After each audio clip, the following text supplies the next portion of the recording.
having detailed conversations with both the Bushes, with Clinton, or briefly with Obama. I mean, these are people of certain class, a certain distinction, but there was a certain both political heft, statesman-like gravitas, and intellectual quality that I find woefully lacking in this gentleman. किस तरीके से शशि थरूर ने Trump तक को नहीं छोड़ा है, उनको भी धो डाला है।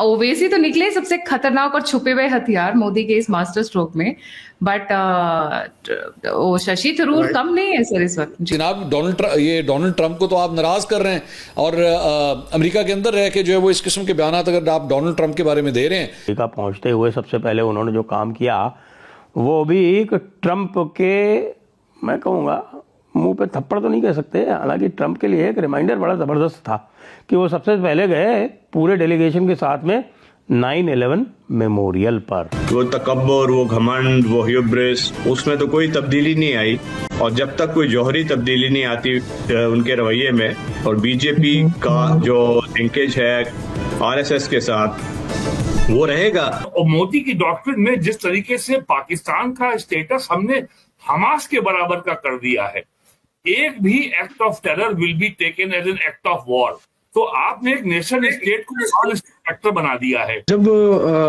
पहलगाम का वाकया हुआ उसके बाद हमने चीखना शुरू किया कि जी हमारे पास भी सबूत मौजूद है, तो हम पहले से क्यों नहीं सबूत लेकर गए। जय हिंद दोस्तों, नरेंद्र मोदी ने ऑपरेशन सिंदूर के बाद अलग अलग कमेटीज बना के दुनिया के देशों में लोग भेजे हैं, और इसी सिलसिले में शशि थरूर अमेरिका गए हैं, अपने प्रतिनिधि मंडल के साथ सबसे पहले 9/11 मेमोरियल पर गए, और इसके बाद जो उन्होंने ट्रंप की धुलाई की है देखने लायक थी, पूरी दुनिया देख। उन्होंने कहा जिस तरह से क्लिंटन, बुश और ओबामा में एक क्लास था, वह इस जेंटलमैन बोले तो ट्रंप में दिखता नहीं है। ट्रंप को लेकर सबसे बड़ी बात हो रही है इस वक्त किस तरीके से शशि थरूर ने ट्रंप तक को नहीं छोड़ा है, उनको भी धो डाला है।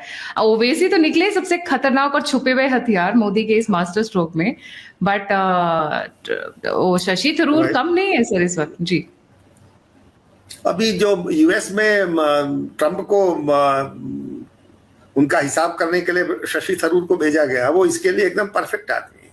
अब आप देखें ना, ट्रंप अजीब तरह के, हम लोग सोच रहे थे कि ट्रंप की प्रेसिडेंसी आएगी तो ग्लोबल ऑर्डर सुधरेगा, ये तो और डिसरप्ट कर रहे हैं। इनसे अच्छे तो जो बाइडेन थे।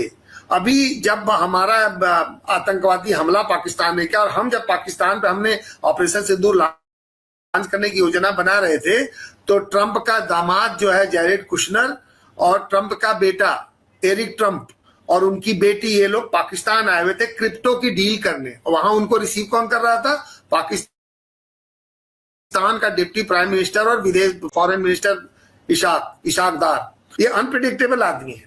तो जो आज भारत ने जो जवाब दिया, प्रधानमंत्री मोदी उनका जवाब नहीं दे रहे, हर जगह कूद रहा, 6 जगह बोल दिया see I did a deal, I did a trade deal. अरे भाई, पाकिस्तान भिखमंगा देश है, $1 बिलियन $2 बिलियन IMF से लोन मांग रहा हो, तुम्हारे साथ क्या ट्रेड करेगा भाई?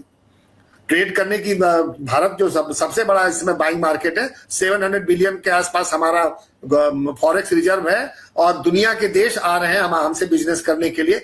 ये बात समझ में आती है। लेकिन आप कहोगे कि आपने और जबरदस्ती क्रेडिट ले रहे हैं, जबकि हमारे विदेश मंत्री ने कहा, प्रधानमंत्री इस बारे में मीडिएशन की कोई बात ही नहीं। जब डेविड वांस ने पीएम को संपर्क किया या मार्को रूबियो ने जयशंकर को संपर्क किया, तो उनका ठीक है कि Pakistan want, let them talk to us. इसमें मीडिएशन कौन सा? आपने कौन सा वार रुकवा दिया भाई? वार तो अभी पाकिस्तान खुराफात से तो बाज आ नहीं रहा। और ट्रंप के साथ मुझे लगता है सरकार को और सख्त होना चाहिए। अभी आप देख लीजिए, वो टिम कुक को भी धमकी दे रहे थे ट्रंप, क्या भारत में बिजनेस करोगे तो टैरिफ लगाऊंगा।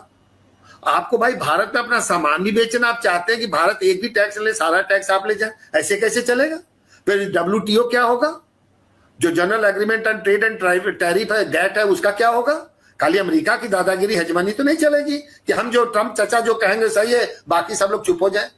ऐसे नहीं चलेगा। देखिए, आपने दिए थरूर का जो अभी दिया है कि उन्होंने पाकिस्तान को, हमने हर बार डोसिए दिया, हर बार देते तो करता कुछ नहीं था वो। आप देखिए जकीउर रहमान लखवी जो 26/11 मुंबई में, तो उसका one of the most accused person था। पाकिस्तान ने कहा कि हमने तो उसको जेल में रखा हुआ है। पता लगा जब जेल में डाला तो कुछ उसके 9 महीने 10 महीने बाद 9 महीने बाद जकीउर रहमान लखवी एक पिता के बाप बन गए। तो हम लोगों ने स्टोरी की थी, भैया जेल में रह के जब ये पाकिस्तान ऐसी कौन सी जेल बनाई हुई जिसमें आतंकवादी बाप बन रहा है। तो पाकिस्तान बड़ा विचित्र देश है। वो आतंकवाद से जो पैसा आता है उसकी इकोनॉमी का हिस्सा है। अभी आपने देखा होगा एक लड़की का वीडियो, कोई जर्नलिस्ट है पाकिस्तान की चल रही है, बोली हमारी इकॉनमी 8 ट्रिलियन हो रही है, हमारी जो अनडिक्लेयर्ड इकॉनमी हो ज्यादा, बाहर में आतंकवाद का ही पैसा है। जो वहां के जनरल्स जो ड्रग का धंधा करते हैं, भारत में जितनी ड्रगें पुश करने की कोशिश कर रहे हैं सब पाकिस्तानी फौज करती है। पाकिस्तानी फौज ड्रग का धंधा करती है, चाय की कंपनी चलाती है, रोड कंस्ट्रक्शन की कंपनी है, और वो फ्रंटियर ऑयल कंपनी नाम से चलाते हैं, वो प्रॉपर्टी डीलिंग में है, और एक भी लड़ाई नहीं जीते लेकिन 36 मेडल लगा के फील्ड मार्शल अपने को फील्ड मार्शल बताता है। और मोदी की डॉक्ट्रिन में जिस तरीके से पाकिस्तान का स्टेटस हमने हमास के बराबर का कर दिया है, एक भी act of terror will be taken as an act of war. तो आपने एक नेशन स्टेट को नॉन स्टेट एक्टर बना दिया है। ये बात पता नहीं क्यों अब तक खुलकर किसी ने क्यों नहीं कही है। तो और ये भी बात बहुत साफ हो गई है, जो प्राइम मिनिस्टर मोदी ने एकदम कन्वे कर दिया है, मारा हमने पाकिस्तान को, दर्द हो रहा है अमेरिका में, चाइना में और टर्की में, उनका आम का बाजार चौपट हो गया, सब परेशान घूम रहे हैं। राहुल गांधी इतने ज्यादा परेशान है कि जो सवाल उनको पाकिस्तान की सेना से पूछने चाहिए वो प्राइम मिनिस्टर मोदी से पूछ रहे हैं। ये बड़ी अजीब परेशानी है। और उन्होंने ट्वीट किया कि हमारे जो फॉरेन मिनिस्टर हैं जे शंकर, अब दूसरा जे कौन है भाई, साफ साफ कौन है जे जयशंकर बना दिया उन्होंने।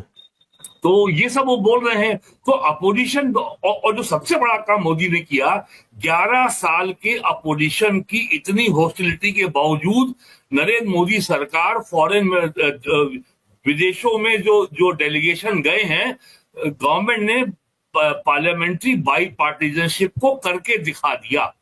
सारी पार्टियों को शामिल कर लिया, उसमें कांग्रेस भी है, उसमें शिवसेना उद्धव ठाकरे भी हैं, उसमें ओवैसी भी है, उसमें डीएमके भी है, उसमें समाजवादी पार्टी भी है, आम आदमी पार्टी भी है। तो बाई पार्टीजनशिप का ऐसा तो मामला मैंने लास्ट टाइम देखा था 95 में, जब अटल जी लीडर ऑपोजिशन थे, तब नरसिम्हा राव ने यूएन ह्यूमन राइट्स कमीशन का सेशन था जेनेवा में, जहां पाकिस्तान ने जम्मू कश्मीर में ह्यूमन राइट वायलेशन को लेकर के एक प्रस्ताव इंट्रोड्यूस कराया था, एंड दैट वाज डिफीटेड। तो दोस्तों, नरेंद्र मोदी का क्या एक एजेंडा है कि इस तरह से प्रतिनिधिमंडल दूसरे देशों में भेजे जा रहे हैं। नरेंद्र मोदी ने जयशंकर साहब को यूरोप के दौरे पर भेजा, और जिस तरह से उन्होंने पाकिस्तान की बकिया उधेड़ी है, देखने लायक थी। अब यहाँ शशि थरूर और असरुद्दीन ओवैसी के भी वीडियोस वायरल हो रहे हैं। असरुद्दीन ओवैसी ने बहरीन में बैठकर पाकिस्तान की धुलाई की, और वहीं अमेरिका में बैठकर ट्रंप की धुलाई करने वाले पहले बंदे बन गए हैं शशि थरूर। और शशि थरूर का बीजेपी में वेलकम है। कुछ लोग कह रहे हैं कि शशि थरूर कांग्रेस पार्टी को फिर से जिंदा कर सकते हैं, लेकिन कहीं न कहीं उनका बीजेपी की तरफ झुकाव बनता हुआ दिख रहा है।